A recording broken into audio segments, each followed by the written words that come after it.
answer. You were the one, though, who convinced Warren to buy an electric car company in China, BYD, which is now, here we are a year later after first discussing this, opening its first Los Angeles offices. You're extraordinarily supportive of the guy who runs BYD.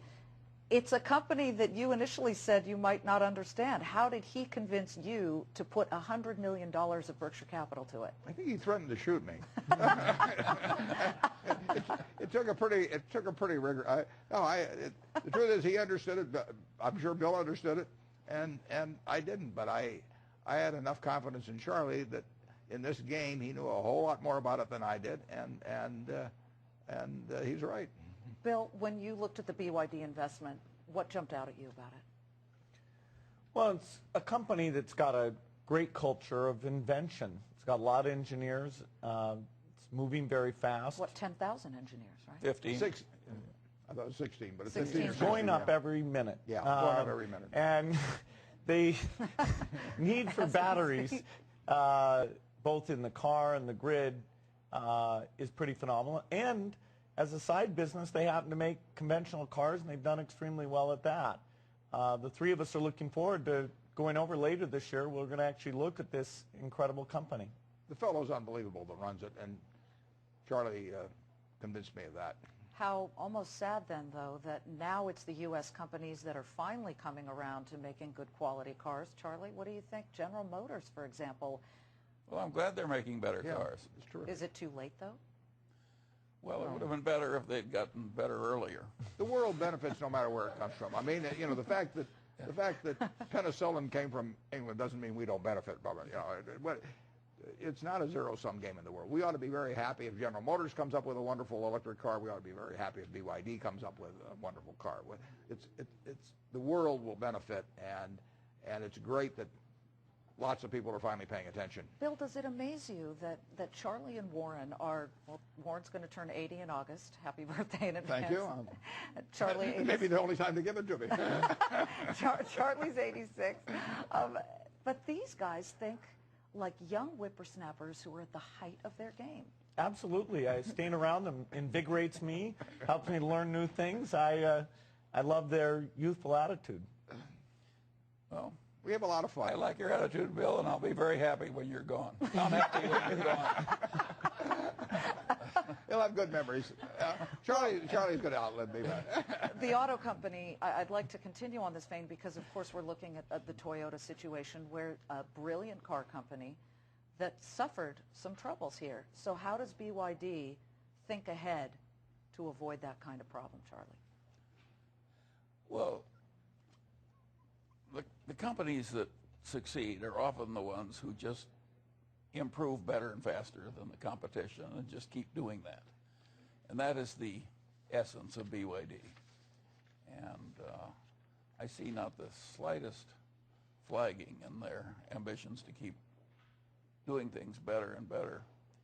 And they're willing to pour enormous engineering resources and enormous failures for a long time, like Edison, in order to get improvements. And of course, not only do I admire that, I think it's likely to work. And they have a way of, you've got a brilliant fellow on top, and they have a way of implementing his ideas very quickly and effectively. I mean, there's no ossification, and you know, many American companies obviously have suffered from that, perhaps Berkshire Hathaway in some ways, but when they decide to do something, it gets done. I mean, they have very high expectations of themselves, and they meet it. Well, as we wrap up here, you know, we could learn a lot, certainly, from Chinese companies, but how optimistic are you, and I'll start with you, Bill, about America really going forward now after a very difficult, historically terrible time for many people? Well, we're still working our way out of it. You know, the state budgets will be tight because they'll be getting less from the federal government. But we're working our way out of it. The innovation is still there. And it's very much a global system. You know, I toured college campuses last week and met some of the bright kids who are thinking not only about innovation, but also about innovation that reduces inequity. So, you know, we're way better off than ever, and this is going to be a great time for the country. Charlie, do you have fear, hope, or a little bit of both? Well, I think the relative place of the United States in the world is almost sure to go down. That doesn't mean that the U.S. won't keep gaining in welfare.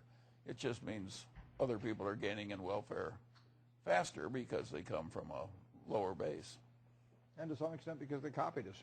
Yes. We have a terrific system that we've exported the system to some degree, and people have learned from it. But when you think of a country that's gone through a civil war, a couple of great wars, Great Depressions, panics, all kinds of things, and in the end, decade by decade, people live better in this country. And I think it is a lead pipe cinch that 20 years from now, 30 years from now, people will be living better than today. But looking at you traversing that floor on Saturday, it seemed like you were full of ideas, full of hope and vitality for the future. Is that how you see it? Yeah, and so are the American people. I mean, they may run into roadblocks occasionally, or the system may get messed up, the engine may have some hiccups, but it works over time, and it'll keep working.